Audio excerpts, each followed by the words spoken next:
Welcome back to another edition of Baseball for Maniacs.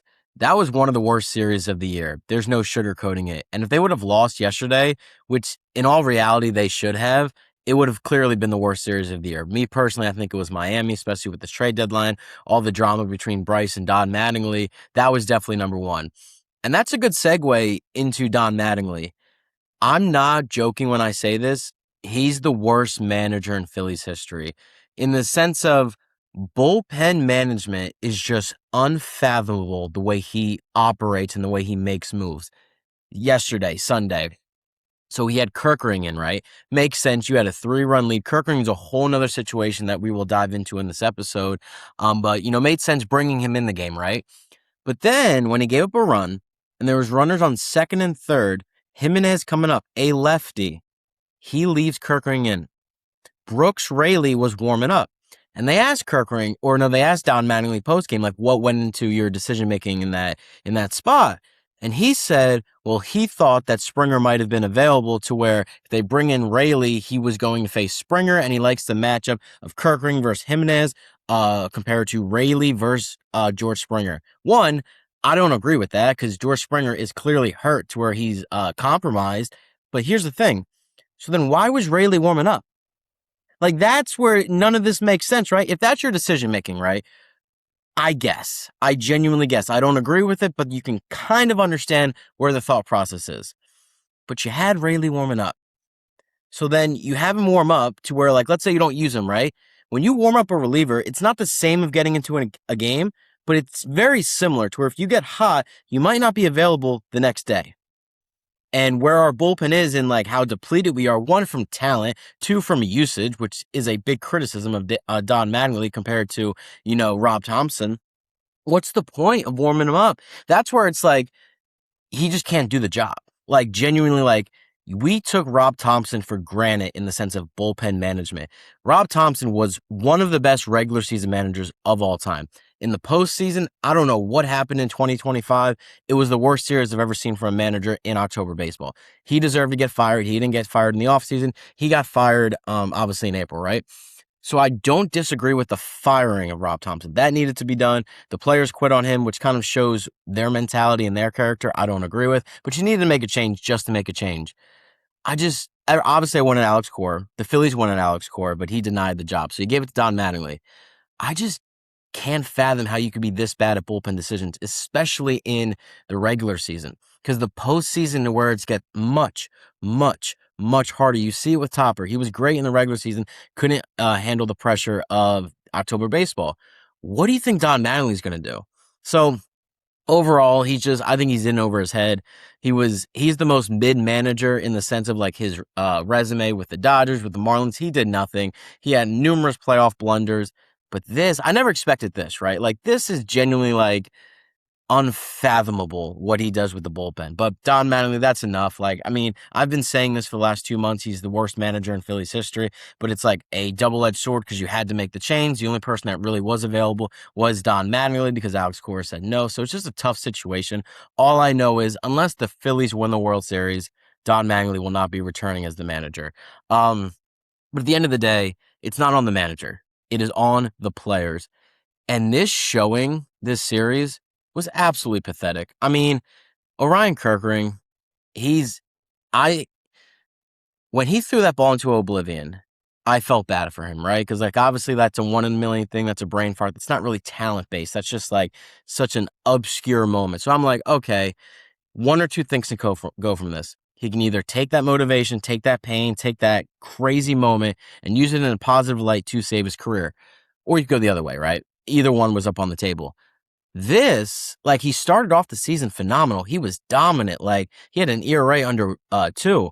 Now, I don't know if it's a head thing or he just doesn't have the talent. He has been bitten by some bad luck in the sense of it's a lot of soft contact, but it's like he's still giving up hits. He's missing his spots. He's leaving that sweeper up. He's using the sweeper way too much. He has 98 with some run, and he's never been able to be aggressive with that fastball so the sweeper plays off it and does what it needs to do.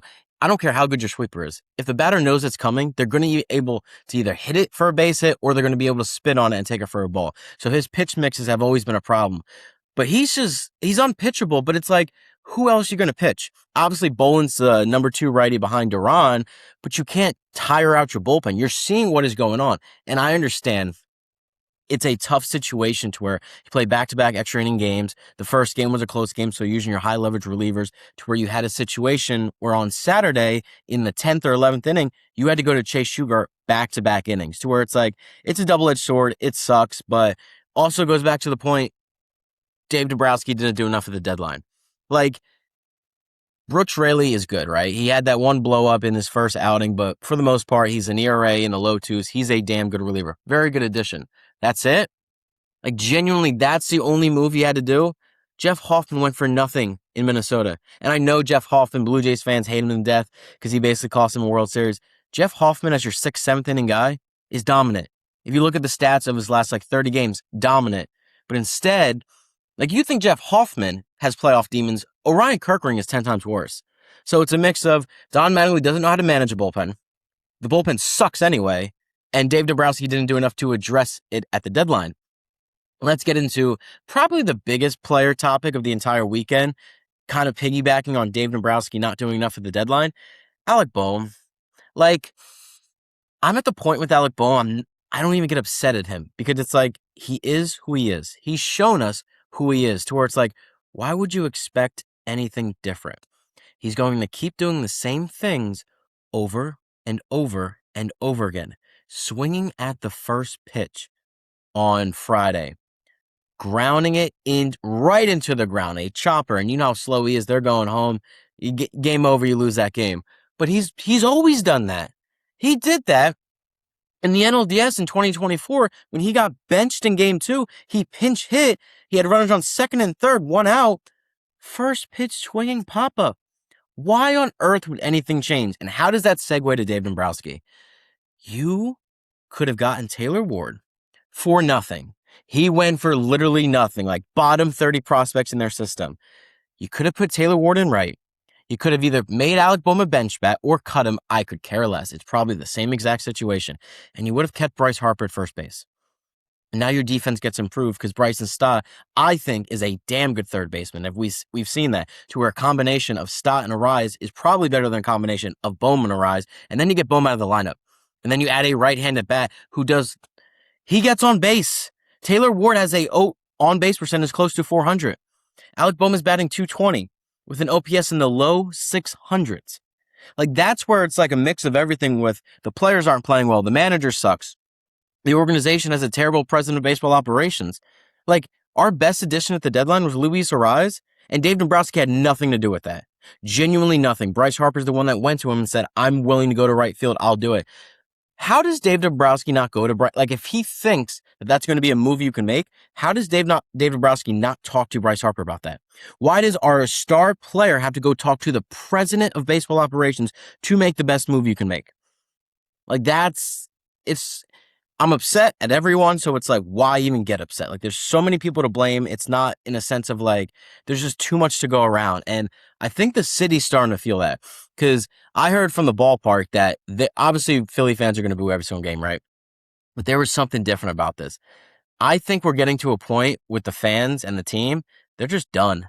Until you go off and win the World Series, no one's going to believe in you. It's very similar to 22 because in 2022, the Phillies, their gimmick the last 3 seasons in 2018, 2019, 2020, and 2021 was September collapses. And the Phillies were in the midst of doing that again in 2022, if you remember. That Chicago series where they got swept out, I was done with the team. Everyone in the city was done with the team. And then they went on a run to where it's obviously you're going to support them, right? Even though we hated that 2022 team until the playoffs started to where I think the 2026 Phillies are in that same boat, but it's so different because those guys didn't do anything yet. These guys in this clubhouse now have had a level of success. They've done everything but win the World Series to where it's I saw the crowd yesterday. It was like a game in 2021, a game at the end of 2022. They're not going to show up until you prove them or give them a reason why to show up. Obviously, at the end of the playoffs, they're going to show up at CBP. Obviously, Red October is a scene. You might not get a home playoff game because right now you're the 6th seed and you'd go off and play LA. Now, that might be the best possible scenario. And you say you might say, well, you don't want to face the Dodgers till like you absolutely have to. Here's my thing. I think the less times you have to beat the Dodgers is your best chance. You get to a 5-game series, you get to a 7-game series, the task gets harder and harder and harder to where anything can happen in a 3-game series. And when you got Wheeler, Luzardo, Sanchez going those 3 games, I like my chances in that series compared to, facing them in the division series where you have to have your 4th starter. NLCS, same thing. Why do I say that in the sense of there might not be playoff games. Like, you go to LA, you're probably going to lose. Like, obviously, I just said I'd rather face him in that situation just because I feel like you got to beat the Dodgers before you go to the World Series, right? The World Series goes through LA. If there's no playoff games like this, obviously, they're not going to show up because it's like there's going to be no game. And then, like, the Phillies are the 6th seed, right? You have a payroll over $300 million. And the Padres, who have a big payroll too, are 1 game behind you.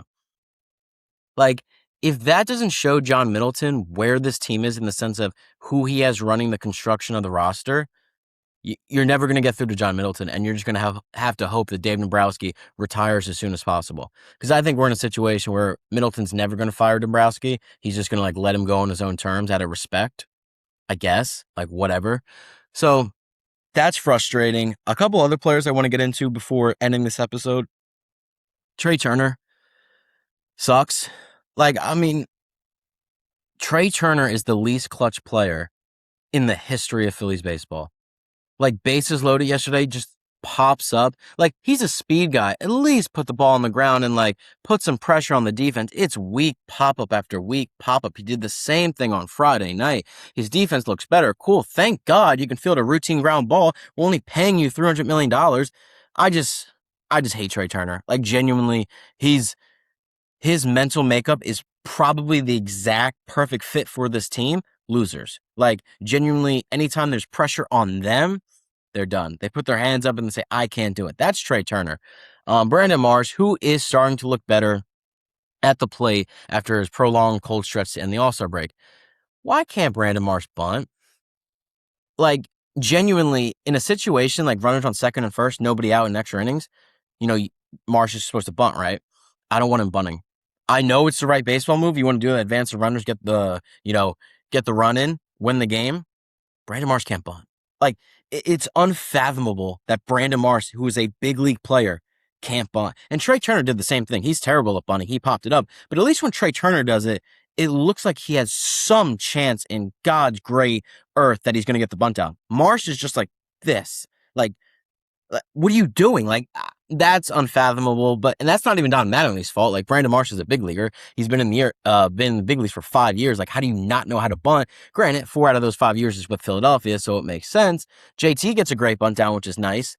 He hasn't bunt in 11 years. Genuinely, I don't think he's bunt in 11 years. It's to where it's it's the philosophy of the team. We're in such a bad state, even though we're in a playoff spot, to where I don't know how to feel because it's it feels bad, right? The city is not buying into the team, and that's really the team's fault for the way they've been playing. And it's not just that they're losing, it's how they're losing. It's the same way they're losing in October, to where a normal fan would be like, well, I'm just not buying in. I'm not doing it. But the other side of me, the optimist, the hopeful guy, is it kind of feels like 2022. We hated that team. They made the same dumb mistakes. They weren't that great. The bullpen sucked, and then they went to the World Series. Now, that's not really what's the word? Confidence in this group of ball players. It's a confidence in the game of baseball can get insane. In October, anything can happen. And the way it's lining up to where we face the Dodgers in the wild card series, I don't know. I mean, obviously crazier things have happened. Would I bet on that? No, absolutely not. Come on now. But I do think there's still a chance. Of course, I'm going to watch, obviously, every single game. My thing is just get into the dance. Whatever happens in the regular season, as long as you get in the playoffs, you get a clean slate, even though it's a wild card series, even though you're probably playing on the road. It's going to be a more daunting task than years prior when you had the first round bye, even though people might say, well, the first round bye doesn't make sense because you have a layoff. It doesn't help you. I don't care. Whatever. We're just going to have to wait and see. You got 3 games against the Cardinals. Got Andrew Painter going tonight. I hope he's healthy because he's looked very well in his 2 starts after coming back from AAA. And then you got the Field of Dreams game with Aaron Nola on the mound. That should be fun. I feel like there's been so many with the Phillies, like these games to where it's like you got the All-Star break, you got the first game after the All-Star break, just like a lot of different things to where it's like I like these events for Major League Baseball. It grows the game, but when it's so heavy on the Phillies, especially an older team, I could probably do away with it. But Field of Dreams games should be fun. You got to win a series against St. Louis. They're not a bad team, but they're not a great team. Like, genuinely handle your business. You got Painter, you got Wheeler, you got Sanchez. A couple months ago, if that was the lineup, you say take 2 out of 3 with your aces. Now it's like, well, Painter, as long as he gives you a chance to win the game, you could sweep that series. And then if you sweep St. Louis, the vibes are high in Philadelphia right before the Field of Dreams game to where it's like, I don't know, maybe you go on a run going into the end of August into September. We'll see. But right now, the state of the Phillies is not great. But I'm just not upset anymore because it's like they are who they are to where you just got to hope. You get into October, you get hot. Maybe you make the right baseball move. Probably not, but maybe. And that's kind of where I am with this team. So let me know what you guys think. And as always, go Phils.